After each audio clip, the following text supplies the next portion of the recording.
하나, 초등학생 하나. 나는 테슬라 주식 평균 단가 222.89달러에 1215주 4억 5천만 원 정도 투자하고 있는 서학개미이자 주린이이다. 원래부터 테슬라 주식에 올인한 건 아니었다. 어떻게 얼마만큼의 자금을 가지고 어디에 어떻게 첫 투자를 시작했고 지금 이렇게 테슬라에 올인하기까지 왔는지 지난 나의 투자 이야기를 말하려고 한다.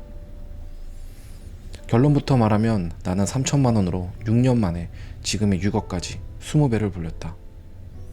나와 와이프는 같은 외국계 은행 출신으로 서로의 직장만 믿고 모아놓은 돈 단 한 푼도 없이 2014년에 결혼을 했다. 맞벌이를 해야 하는 게 당연한 줄만 알았고 맞벌이로 벌어들이는 소득은 억대가 넘었었기 때문에 돈 걱정 없이 펑펑 쓰면서도 저축할 수 있는 여유가 있었다. 이렇게만 지금의 직장에 뼈를 묻으면 우리의 앞날은 행복할 줄 알았고 그래서 아무 걱정 없이 인생 즐기면서 살았다. 그러다가 갑자기 지금의 우리의 복덩이이자 허니문 베이비 아들이 생겼다. 임신 기간 동안 너무 힘들어하는 와이프를 보며 다시 재취업하면 되니까 은행을 그만두는 게 좋겠다라고 했고 와이프는 그렇게 그 당시에 다니던 우리은행을 그만두게 되었다. 잠시 외벌이 하는 동안은 조금 절약하면 되는 거였고 와이프도 다시 재취업할 능력이 충분하기 때문에 둘 다 자신이 있었다. 하지만 우리의 이런 자신 있는 생각은 보기 좋게 빗나갔다. 아들이 태어나고 1년이 넘는 시간 동안 육아를 하며 평소와 다를 바 없는 일상을 즐기고 있는데 점점 외벌이가 힘들어졌다. 힘들어진 첫 번째 이유는 서울 아파트 집값이 갑자기 미친 듯이 오르고 전셋값도 미친 듯이 오르기 시작했기 때문이었다. 1년에 버는 돈, 내 연봉은 한정되어 있었고 그 돈을 단 한 푼도 쓰지 않고 몇 년을 모아야 전세금 올라가는 속도를 따라잡을 수 있을까 말까인데 집값 올라가는 속도는 점점 가팔라져만 갔다. 도저히 따라잡을 수가 없었고 이건 절대 불가능했다. 그래도 큰 돈을 빌리는 금리가 그 당시에는 아주 저렴했기 때문에 받을 수 있는 최대 퍼센트까지 해서 전세자금을 대출을 받았다. 결과적으로는 이자 내면서 사는 삶도 할만했기 때문에 충분히 살만했다.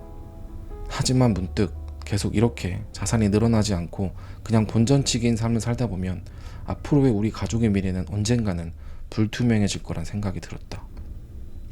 그런 고민을 하던 중 와이프가 서울 아파트를 사자고 했다. 나는 미쳤다고 했다. 지금 아파트값이 천정부지 올라가고 있는데 지금 사면 꼭지에 사는 것 같아서 나는 계속 반대했다. 하지만 와이프는 강하게 밀어붙였고 결국 서울시 중구 소재 L 브랜드 20평대 아파트를 전세 낀 갭 투자로 3천만 원으로 매수를 했다. 어떻게 3천만 원으로 매수가 가능하냐라는 질문이 많을 것 같아서 얘기 드리면 2016년 박근혜 전 대통령 시절 부동산 갭 투자가 난리였다. 단돈 3천만 원 혹은 그 이하, 그 이상의 돈이 있으면 집을 골라서 살 수 있었다. 우리도 3천만 원을 더 투자해서 아파트를 한 개 더 사려고 했지만 그 당시엔 3천만 원이란 큰 돈을 또 투자하기엔 쫄보였어서 결국 못 샀다. 그때가 참 후회가 된다. 그럼 지금의 자산보다 더 많은 자산을 가지고 있었을 텐데 말이다. 지금은 미국 주식 테슬라에 3억이나 올인하고 SXL 1750만원, 엔비디아 1500만원, 불즈에 2천만원을 투자하는 어떻게 보면 야수의 심장을 가지고 있는데 그땐 왜 겨우 3천만원도 투자 못하는 조그마한 심장을 가졌을까?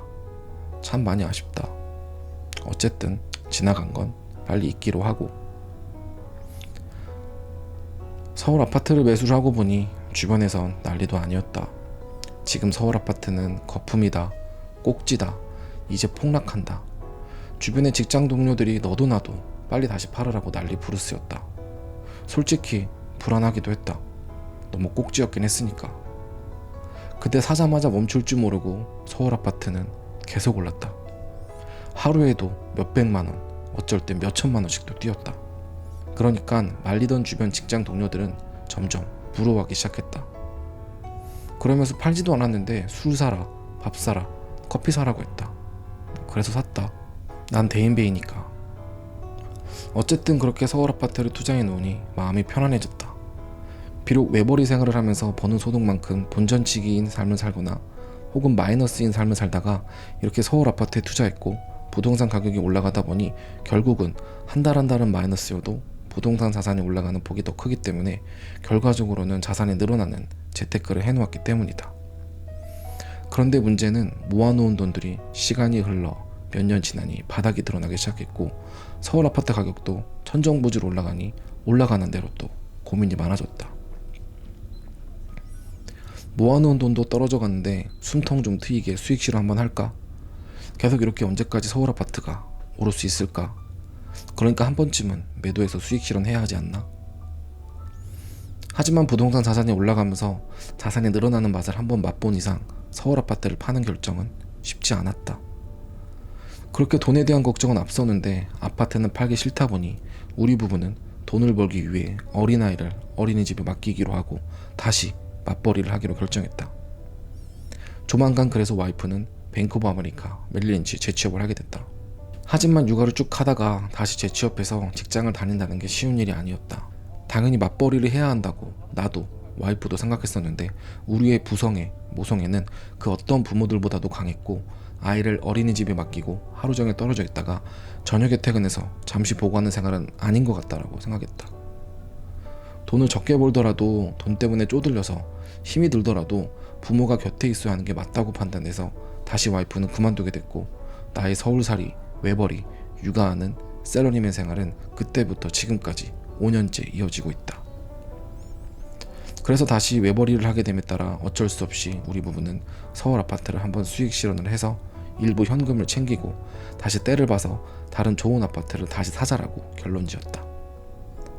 현재 보유한 서울 아파트는 더 이상 집값이 올라가기는 힘들 것 같으니 얼른 매도해서 더 입지가 좋고 학군이 좋은 아파트라고 생각되는 여기보단 더 집값 오르는 속도가 가파르겠지 라고 생각한 서울시 광진구 쪽으로 갈아타기로 결정을 했다. 빠르게 움직이지 않으면 기회를 놓칠 수도 있으니 발빠르게 움직여 집을 내놨고 매도자를 찾았고 결국 계약을 했다. 여기서 1차로 첫 투자 시드 3천만 원을 수억 원까지 불리게 됐다. 그런데 갑자기 광진구에 강변역 개발 호재가 터졌다. 시세가 비슷했기 때문에 가지고 있던 아파트를 팔면 바로 살 수 있었는데 갑자기 2억, 3억씩 집값이 올랐다. 망연자실했다. 조금만 더 발빠르게 움직일걸. 이게 부동산 투자의 단점이다. 현금 유동성이 주식보다 훨씬 길다. 미국 주식은 매도하고 3일 뒤면 자금이 들어오지만 부동산은 집을 내놓고 매도자를 찾기까지 시간도 걸리고 계약하고 잔금까지 받는데 수개월은 걸리기 때문이다. 그리고 또 하나의 큰 단점은 주식은 가지고 있는 보유수량의 일부만큼 수익 실현할 수 있지만 부동산은 화장실만 혹은 방 한 개만 해서 팔 수가 없다. 그렇게 계약도 했고 계약금까지 받았는데 갑자기 머리가 새하얘졌다. 다른 아파트는 관심이 없었다. 지방이나 수도권 쪽 아파트를 사는 것보단 우리 부부는 무조건 서울 아파트였다. 그래서 갑자기 큰 자금들이 우리가 잠자고 있을 때도 일하지 않고 놀기 시작했다. 너무 아까웠다. 그래서 어디라도 투자를 해야겠다라고 생각하면서 이것저것을 알아보기 시작했다. 처음으로 생각한 건 국내 주식이었다. 하지만 용기도 자신도 없었다. 국내 주식은 미국이 뭐라 해도 코피 터지고 중국이 뭐라 해도 코피 터지고 북한이 뭐라 해도 코피 터지고 설상가상 미사일이라도 썼다가는 쌍코피에 강냉이 후두둑 털려서 너무 싫었다. 게다가 기업의 대표라는 사람도 사기꾼이고 공시 또한 거짓에 사기에 분식회계에 횡령에 시가총액이 작다 보니 작전이나 세력들이 가지고 놀기도 쉽고 수많은 찌라시에 정말 진절머리가 나서 그런 장에서 내가 이런 큰 돈을 국내 주식에 투자하면 자산을 불리기보단 오히려 잃을 것 같았다. 지금이나 그때나 항상 똑같이 생각하면서 투자하는 점이 있는데 그 첫 번째 투자 원칙은 항상 원금, 본전을 잃지 않는 투자를 하자라는 것이다. 그래서 국내 주식은 과감하게 접었다. 그리고 나니 떠오르는 건 적금이나 청약밖에 없었다. 기껏해야 꼴랑 2%대 주는 적금에 큰 돈을 넣어두자니 저금리에는 적금은 오히려 돈의 가치가 하락하는 경우라고 생각해서 접었다. 청약은 내가 청약하고 싶은 곳은 경쟁률이 셌고 우리는 무주택 기간도 짧고 아이도 한 명이고 해서 점수가 낮아 당첨될 확률은 극히 희박했다. 그러고 보니 투자할 곳이 마땅치 않았다. 큰돈을 계속 무의미한 시간을 보내면서 불어나지 않고 무의미하게 CMA 통장에서 매일매일을 놀게 됐다. 빨리 무언가라도 찾아야 했다. 그러던 중 현재 우리나라에서 가장 비싸다는 아크로타워에 살고 있는 나이도 젊으신데 재테크에도 정말 밝으시고 능력 있는 의사이자 원장님이신 와이프의 가족분과의 술자리에서 미국 주식을 시작했고 아마존에 투자하고 있다는 얘기를 우연히 듣게 되었고, 그렇게 나도 부자의 투자를 따라가야겠다 라고 생각해서 자연스럽게 미국 주식에 관심을 가지게 되었다. 이러한 이유로 정말 생각지도 않게 미국 주식 투자가 시작됐다. 그리고 미국 주식에 투자를 해야겠다 라고 확신과 믿음이 들었던 또 다른 결정적인 이유가 있는데, 그건 세계 최고의 기업들이 모여있는 미국 증시라는 점이었다. 주식이라는 걸 원초적으로 생각해보면 최고의 기업에 내 돈을 투자해서 좋은 수익률을 얻는 게 주식이다 라고 생각한다. 세계 최고의 기업이 한국에 있을까? 아니다. 전부 미국에 있다. 그래서 미국 주식을 과감하게 결정했고 고민할 겨를도 없이 즉시 실행에 옮겼다. 이때가 2019년 가을쯤이었다. 와이프도 물론 바로 오케이 했다. 하지만 그때는 한국에선 미국 주식이 지금처럼 그렇게 모든 사람들이 관심 있어야 하고 투자할 정도로 붐이지 않았어서 어떻게 해야 하는지 정보를 찾기란 쉽지가 않았다. 해외 주식 계좌를 어떻게 오픈해야 하는지, 수수료는 얼마인지, 자금 몇 시부터 몇 시까지 열리는지 모든 게 처음이라 이것저것 찾아보면서 준비를 시작했다. 그런데 투자하기 전 몇 가지 걸리는 점이 있었다. 일단 그 중에 하나는 국내 주식에 투자할 땐 없었던 양도소득세 22%였다. 만약 1억을 수익 실현하면 250만 원을 공제한 나머지, 즉 2천만 원 이상을 세금으로 내야 하는 부분이었다. 상당히 별로였다. 하지만 곰곰이 생각을 해보면 괜히 국내 주식에 투자했다가 오히려 물려서 이러지도 저러지도 못하고 혹은 손실을 보는 것보다는 미국 주식이 확실하게 돈을 벌게만 해준다면 차라리 세금을 내면서 투자하는 게 더 낫겠다라고 생각했다. 그렇게 결심을 하고 제일 먼저 한 것은 얼마만큼을 미국 주식에 투자할지 결정하는 것이었다.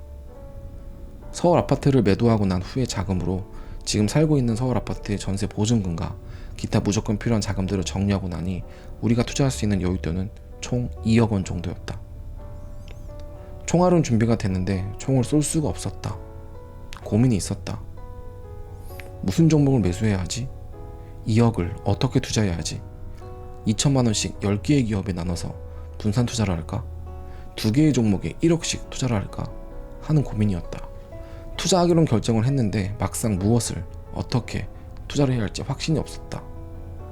국내 주식에 투자할 때 테마주에도, 바이오주에도, 대북주에도, 게임주에도, 엔터주에도, 우량주에도, 배당주에도 다 투자해봤지만 항상 신경이 쓰였고 스트레스였고 해서 미국 주식까지는 하루하루 매일 이슈에 신경쓰며 뉴스에 신경쓰며 스트레스 받으면서 투자하고 싶지 않았다. 미국 주식에 투자는 하지만 본업에 열중하며 일상을 즐기면서, 그렇지만 주식은 크게 신경 쓰지 않음에도 불구하고 나의 자산이 늘어나는 그런 장기 투자라는 걸 해보고 싶었다. 그래서 와이프와 상의를 했고 무조건 미국 주식에서도 우량주, 1등주, 대장주를 선택하기로 하고 2천만 원씩 10개의 기업에 무의미한 분산 투자는 신경 쓸 것도 많고 수익이 극대화되지 않을 것 같아서 제외하고 1억씩 2개의 종목에 투자를 하기로 결정했다. 그리고 각자 투자하고 싶은 종목 2개씩을 말하기로 했다. 나는 성장도 하며 약간의 배당도 주는 애플, 마이크로소프트를 얘기했고 와이프는 배당 없이 성장에 가파른 구글, 아마존을 얘기했다. 부부는 일심동체라는데 단 한 개도 겹치는 게 없었다. 그래서 사이좋게 5천만 원씩 4개의 종목에 2억을 투자하기로 결정했고 중간중간 투자 수익률을 보며 아니다 싶은 종목은 제외하거나 추가하면서 포트폴리오를 조정하기로 했다.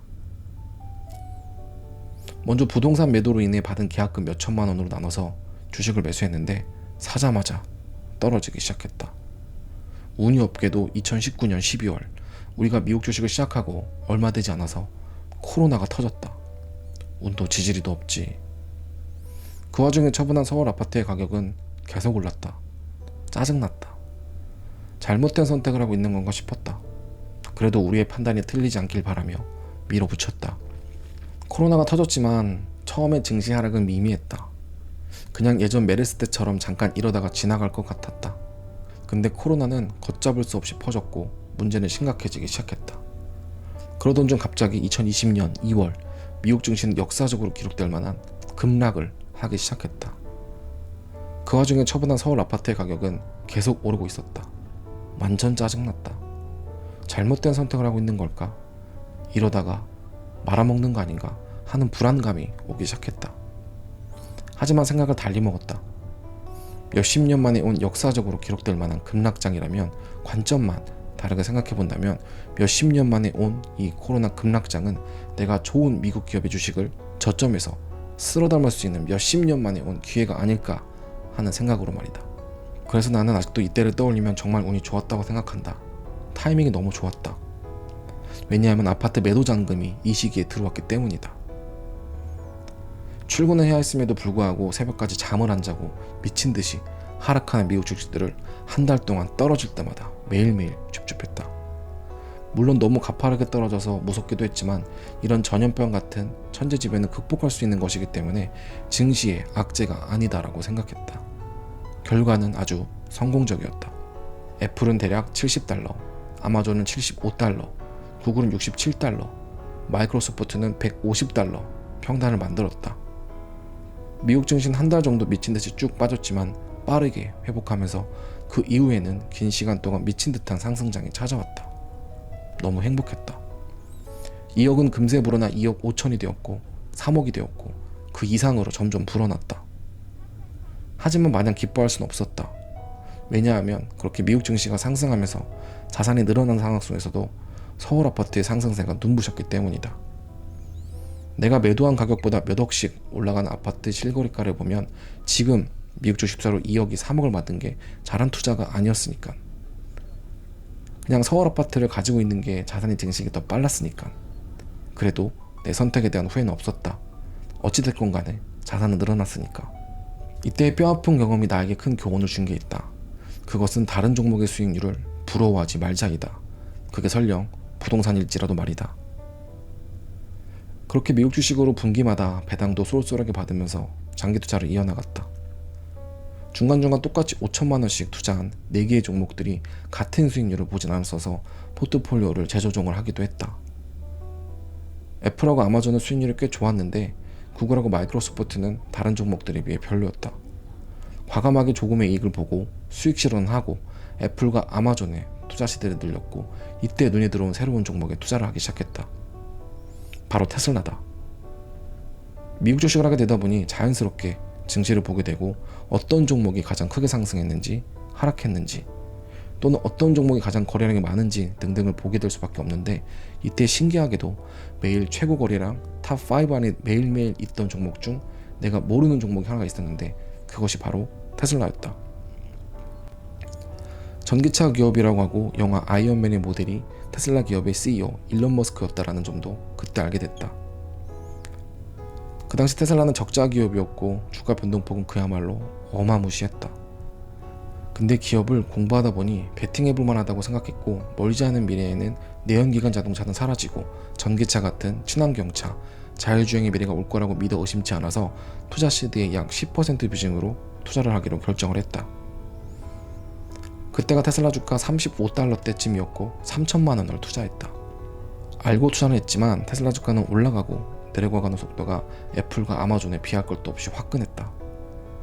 투자하고 있지 않을 때의 변동폭은 그냥 그러려니 했는데 막상 내 돈이 그런 변동폭이 심한 종목에 투자가 되어 있으니까 멘탈이 견디질 못했다.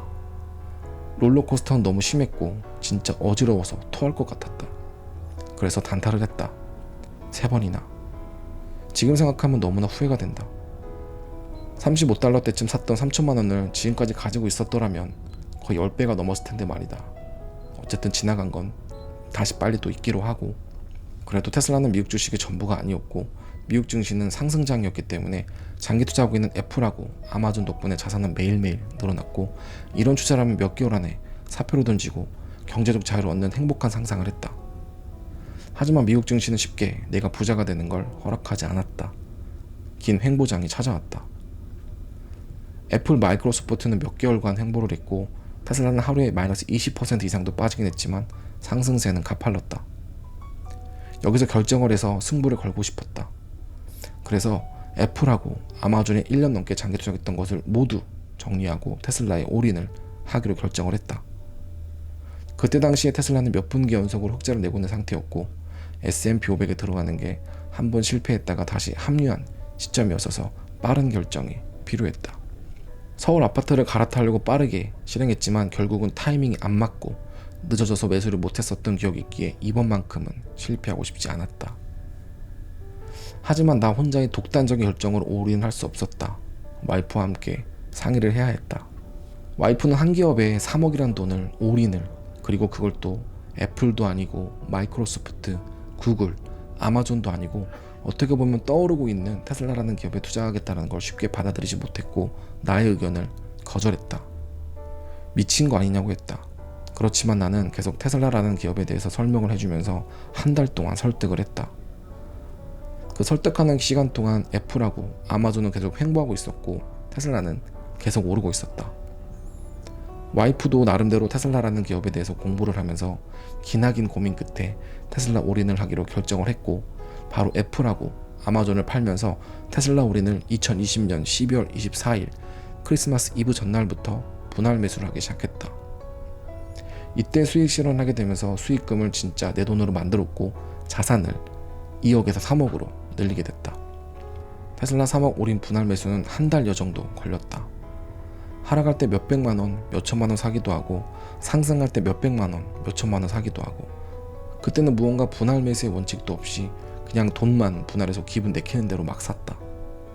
상승할 때 사지 말고 하락할 때만 분할 매수했었더라면 어땠을까? 그리고 그때는 유튜브 라이브를 하고 있을 때라 여기저기서 지금 사야 된다, 뭐다 하는 분위기에 휩쓸려서 줏대 없이 막 샀던 것 같다. 그래서 286달러에 1억을 매수한 게 내가 가장 높게 추미한 가격이다. 이것 또한 투자하면서 많이 후회하는 점 중 하나이다. 어쨌든 그렇게 테슬라에 올인을 하게 됐고 지금까지 1년 10개월 동안 장기 투자를 하고 있다. 테슬라 주가가 전고점 414.50달러까지 올라갔을 때 계좌는 6억 1천만 원까지 찍혔었고 물론 기나긴 하락장과 행보장이 오고 전쟁이 터지고 코로나는 변이에 변이가 되고 금리 인상을 4번이나 한 그런 증시 속에서 사팔사팔하지 않고 온몸으로 때를 맞으면서 많이 힘듦에도 불구하고 지금은 감사하게도 2억 넘게 수익 중이다. 그래서 지금 이 영상을 기록하고 있는 현 시점 평가 자산은 약 5억 8천만 원 정도이다. 그리고 아직까지도 서울 아파트를 그냥 가지고 있었더라면 지금 미국 주식 투자 그리고 테슬라 올인하고 나서의 수익보다 서울 아파트의 수익률이 훨씬 더 높다. 하지만 곧 테슬라 올인한 수익률이 서울 아파트의 수익률을 넘어설 것으로 본다. 진짜 조만간에. 이렇게 3천만 원으로 투자를 시작한 걸 최고 6억까지 불려보기도 했고 현재는 테슬라 제외 투자하고 있는 다른 종목들 그리고 리플코인, 도지코인까지 포함하면 6억까지 약 20배 정도로 불린 상태이다. 물론 수익 실현하지 않아서 내 돈이 아니기 때문에 사이버머니란 건 나도 안다. 하지만 지금 수익 실현하고 싶지 않다. 당장 돈이 필요하지 않기 때문이다. 내가 매도하는 순간 돈이 필요한 순간 외에는 없다. 허풍이라도 최대한 그렇게 오래오래 장기 투자해서 스노우볼 효과를 누리고 싶다. 눈은 굴리면 굴릴수록 점점 빠르게 커지니까. 그리고 최소한 수익 실현할 거면 테슬라 주가가 적어도 전고점 또는 최소 100%는 찍어야 되지 않나. 혹은 그 이상으로 말이다. 크게 먹을 거다. 내 나이 39살. 반드시 40살 전에 2023년 12월 전까지 테슬라 장기 투자로 지금 현재 자산의 2배 이상 먹고 현금 10억 이상 만들 거다. 그렇게 된다면 3천만 원이 10억이 된 거니까 33배를 불린 셈이 되는 건가? 어쨌든 40살에 현금 10억 만드는 게 내 꿈이니까 꼭 그렇게 만들 거고 그렇게 돼서 지금처럼 이렇게 인증을 꼭 할 거다. 3천만 원으로 33배를 불려서 10억을 만들었다고. 그러니까 제발 좀 테슬라 가자. 잘 활용하면 진짜 좋은 시간이에요. 찍어.